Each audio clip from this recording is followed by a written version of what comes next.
Welcome back. You're watching Stockwatch with me, Julieta Televi, and joining me to take your stock-related questions this evening are Sanelisiwe Tofile from All Weather Capital and Rowan Williams from Nitrogen Fund Managers. Be sure to send your questions via email at stockwatch@bdtv.co.za or via SMS on 41392. Rowan, while Sanelisiwe logs on, so he is joining us. Good evening to you. Nice to have you on the show this evening. And very nice to see the JSE above 80,000. So, do you feel quite chipper about the state of markets, especially local stocks? Yeah, so we had been quite disappointed with the performance of the JSE, both on an absolute and relative basis, I guess, particularly given the performance of other markets around the world, particularly developed markets, maybe less so the emerging markets. But what we are seeing is, I think, a combination of factors. Clearly a catch-up by the JSE, but definitely improving sentiment, first globally towards emerging markets, which we fit square and center into, risk on appetite, and then that sort of reinforced by, enthusiasm and I think confidence about the outcome of our upcoming elections. So that was a significant uncertainty. But as we get closer to the date, I guess the shape of the outcome becomes less uncertain and clearer. And there is a really continuity of policy and continuity of the government, which is leading, I guess, market participants to be a lot more confident than they were. Yeah, it's quite interesting given that the status quo has actually been quite awful for South Africa if you think about it. But do you still get the sense that there is money on the sidelines, and I would expect it to be the case until I guess we'll find out the results, Thursday or Friday next week, and then you may see a profound shift either way, maybe some profound buying, let's hope, or selling, let's hope not. Yes, absolutely, the outcome still is uncertain. So on the basis of what actually happens and the shape it sort of takes, you could see significant movements either way. What we are seeing, though, is quite a significant rebound from the lows of the middle of last month, the middle of April already. A lot of the domestic equity counters, interest rate sensitive counters have moved up a lot, over 10% in the last few days. There's sort of been continued momentum and buying. A lot of these local retailers, local banks, local insurers, industrials looking very cheap on a historic basis, on a PE basis, on a dividend yield basis. And so I think some market participants are already positioning, but what you will see is obviously a big wall of money based on the actual outcome still arrive at the market. A lot of brokers are confident that foreigners will come back. So they've been, I think, still uncertain or waiting for the actual outcome. Yeah. So we will see, likely to see what we're confident there'll be a second round of buying with the actual outcome of the elections. Let's hope so. Rowan, let's get to questions. One of the factors in today's markets has been the jump in the gold price, and certainly since the crash, the helicopter crash of the Iranian president, which I suppose raises quite a few questions about what may happen in the Middle East. I don't know if that was directly related to that, but there was a question that came through late on Friday last week, and it's about goldfields. And I have to laugh a bit because it's about the chinchillas, which are sort of a kind of hamster, really, or rodent, that Goldfields has had a real issue with. I shouldn't laugh, but anyway, the viewer says, I noticed that Goldfields has been pummeled since Wednesday, and he was talking about last week, Wednesday, shedding about 31 billion rand in market cap from Wednesday's highs to Friday's lows, while Anglo Gold and Harmony have been steady to strong. I was mystified until this morning, and it turns out that the Chilean environmental authorities have threatened to suspend operations at the embattled Salaria Nortes mine due to 25 chinchillas, which Goldfields has allegedly failed to relocate. The chinchillas are nowhere to be found, and Goldfields apparently states that they've simply relocated themselves. Is GFI now a screaming buy relative to its peers? And what you can't see is that the viewer also included in his email an AI-generated image which parodies Mike Fraser, the CEO, at his local pet shop. And that made me laugh a lot. Rowan and Sanelisiwe, I see you there. But sticking with you, do you think Goldfields is a screaming buy? And bearing in mind that Salares Norte is the big project that they have in Chile, and I think it's cost them, what, $1 billion, and it's been halted due to these 25 chinchillas. So often you see that the short-term news flow, which captures the market's imagination, and it's probably more potential delay than certainly, a major spoke in the wheels of the project. So I'm sure that will resolve the situation.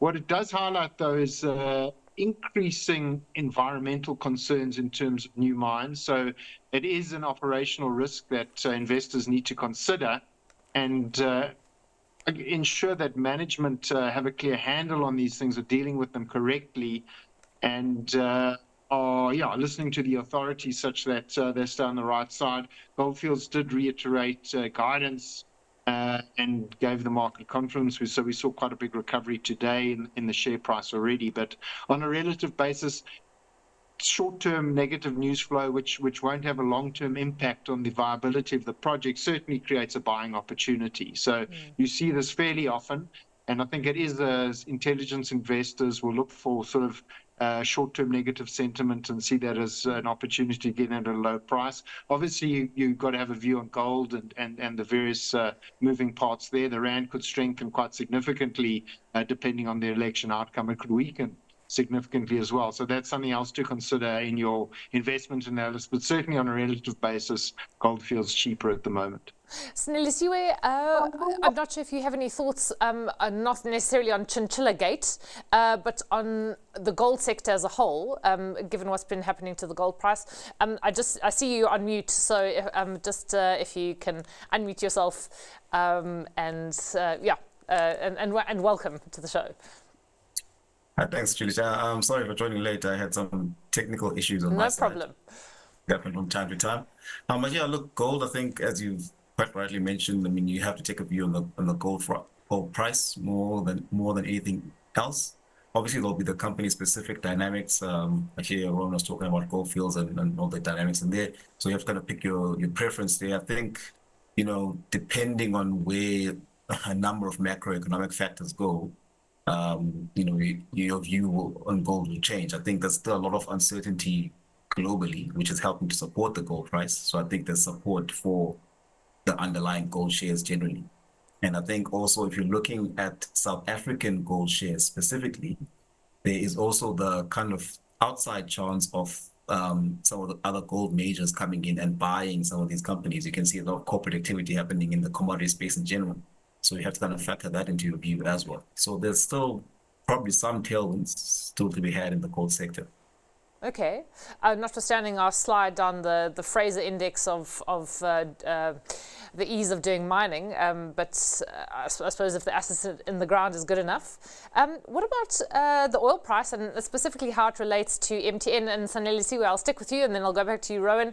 There's a viewer who actually asked us about MTN and he said, I'd like to know what the panel thinks about shorting MTN given their Nigerian headwinds and unsettling numbers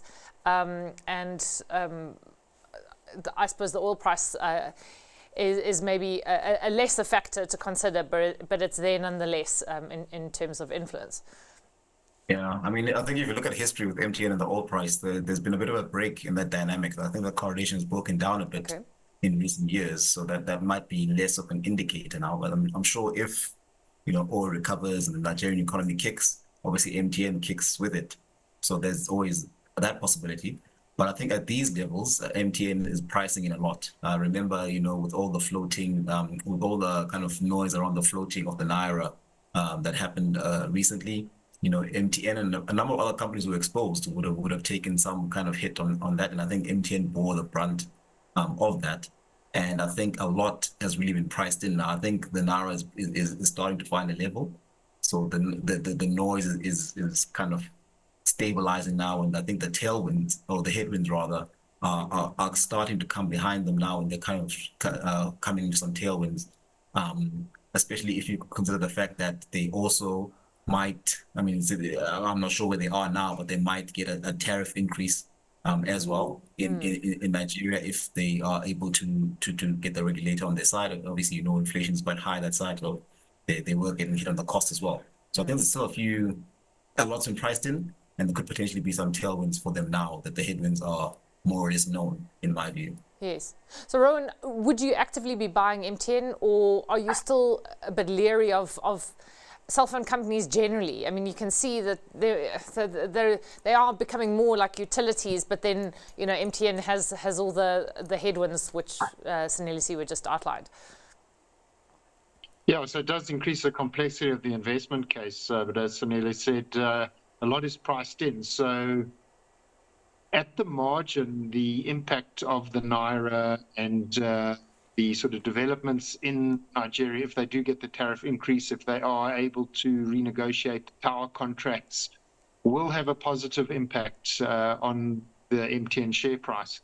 Having said all of that, because of the devaluation, MTN has become a smaller part of the overall MTN investment case. So it used to be, I think, closer to 50%. It's around 23% or so, depending on your forecast. So some of these other economies, Ghana, Uganda, have become more relevant. So it's a bit more of a balanced investment case. So I think there is likely to be more optionality to the upside. The oil price will have a bearing on economic activity in Nigeria, and obviously the currency in turn. We're not that positive on the oil price, so we don't see that as a potential catalyst. It's more around dealing with the operational issues in Nigeria.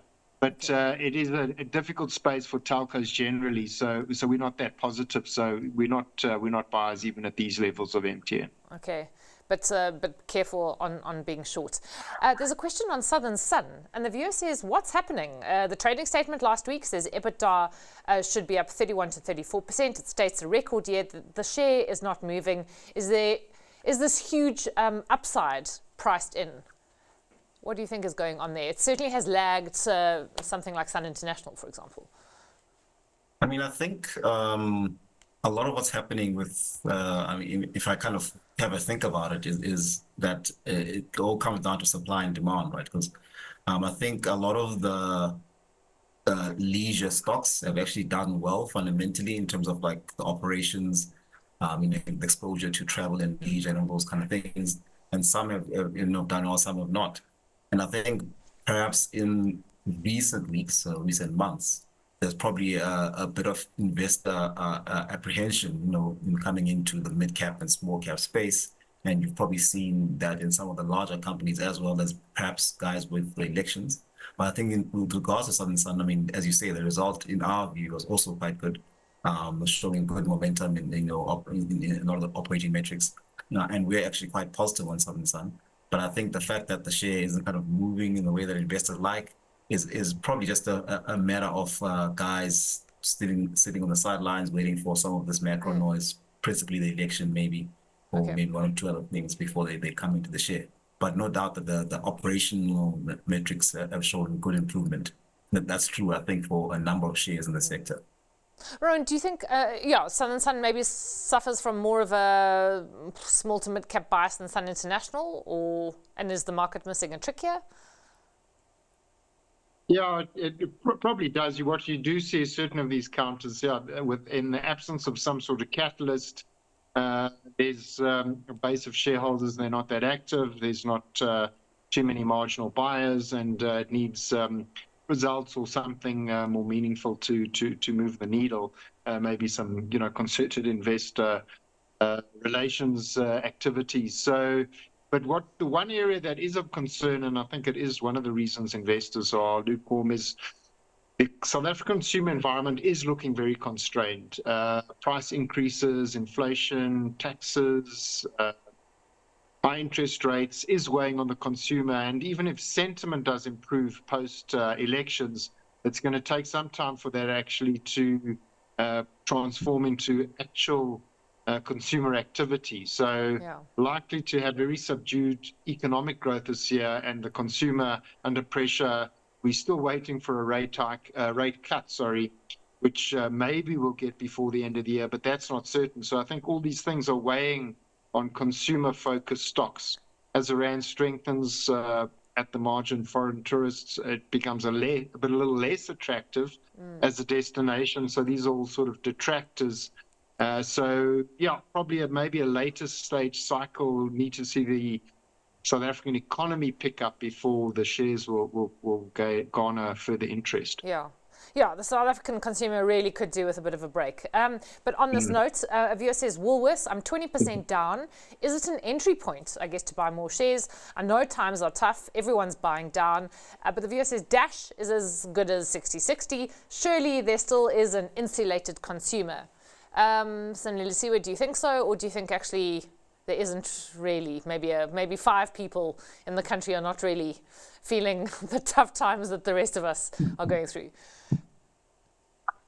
Look, I think you're starting to see a lot of companies fall into I'll call it a trend. I don't know if it's a trend or not, but I'll call it a trend of being in or looking like value traps. So if you look at a Woolies, it certainly does screen cheap if you're looking at the valuation metrics. But if you kind of look at where it sits in terms of its operations, if you look at the food business, they did very well in the last few years, coming into and out of COVID.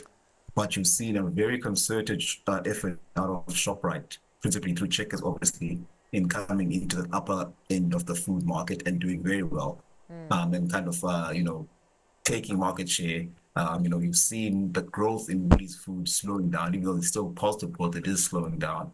The apparel business, I think, has been somewhat struggling for years.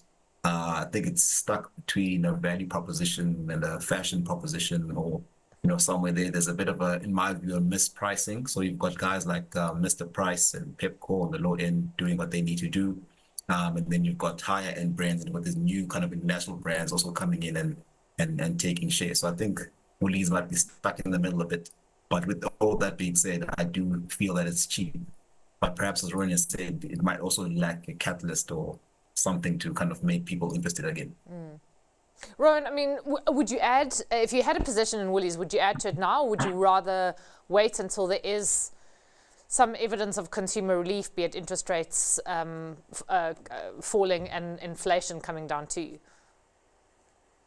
It certainly has been disappointing yet to date, and I think it is an interesting entry point, largely, as Sanelli says, on valuation grounds. I think that the performance of sentiment will improve post-elections, and it is a larger cap stock. It is a South African retailer. It's got good exposure nationally, and it can do reasonably well. So it'll first be an improvement in the rating, and in the medium term, they're very well positioned. Competitively, they've got a great offering. They have improved their FBH, that's the fashion, beauty, home offering, and they've improved the margin there considerably. They have a fair amount of cash. They've been doing share buybacks. So if the South African economy grows, they can continue to grow space, grow stores, and they will see operating margin improvements and a bit of operating leverage. So it looks, I think if you're confident about South Africa and the economy for the medium term, it's an interesting one to look at. Then what about Implats? Can your panel give their insight into Implats at these levels as a buy? Sanelisiwe, would you venture into any of the PGM stocks? Yeah, I mean, look, the PGM stocks are very, very geared, obviously, to the underlying commodity prices. You've seen a nice pop in the precious metal space, gold, silver, platinum. All those metals have had a decent few days. I suppose it's early days. So you've seen these shares being beaten up sort of in the early parts of the year. They had a bit of a recovery. So if the outlook on kind of the underlying drivers of PGM specifically, I mean, we talk a lot about EVs and ICE cars and where the dynamic is going. I think you've seen now a strong push into plug-in hybrids, which is kind of like a best of both worlds, which should actually help support PGMs.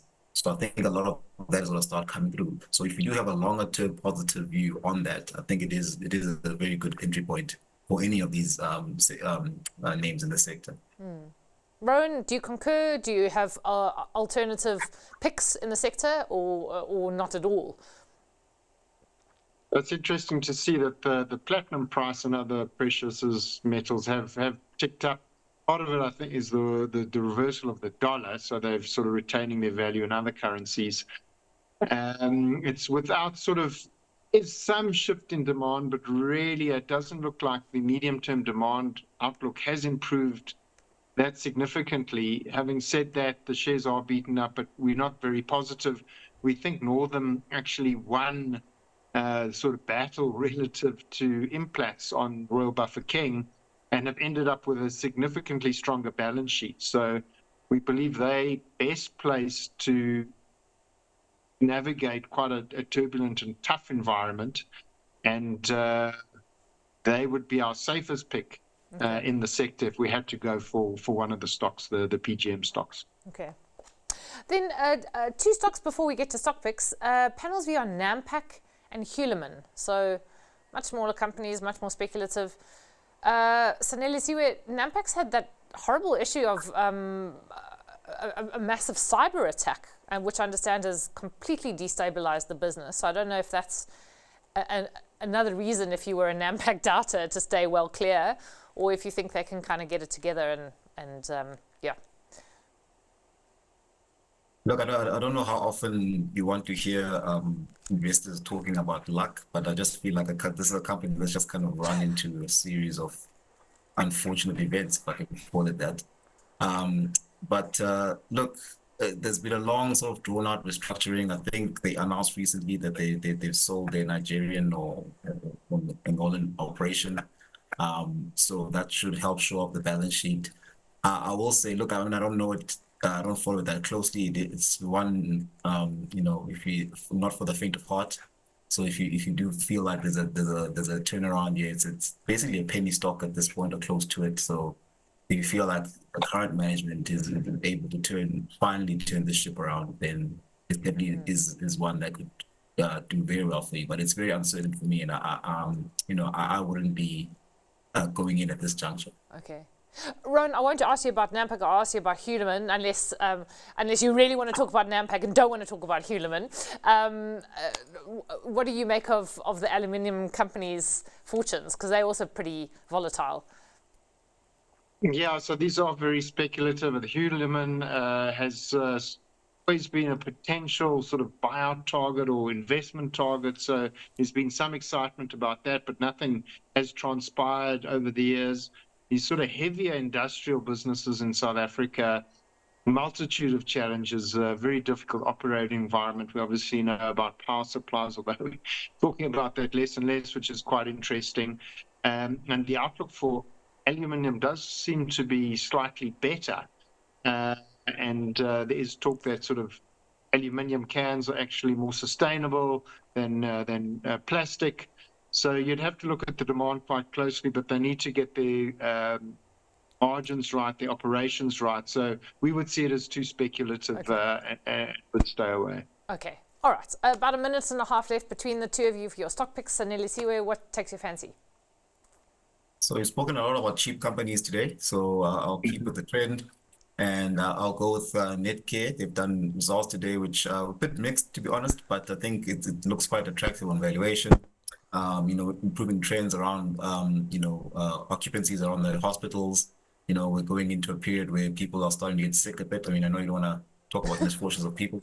That will help them. Yeah. And then obviously they've done a buyback, or their buyback program that bought back, I think, up to 50 million, 55 million shares up to this point. So I think that will support the share price as well. So with Netcare. Okay. Rowan, how about you? Yeah, sticking with the valuation theme, we like Super Group, local logistics group, fairly diversified operations in South Africa, into Africa, UK, and Europe. Some of the business areas are struggling a bit, particularly the UK dealerships and European logistics, but they've got good exposure still to commodity demand in South Africa, convenience, car retail in South Africa, and really the Australian business is doing particularly well. SG Fleet, the share price is at record highs, so the rump looks particularly cheap on a P of around 3. So it's really an attractive entry point, even if they're not going to shoot the lights out in the next set of reporting results.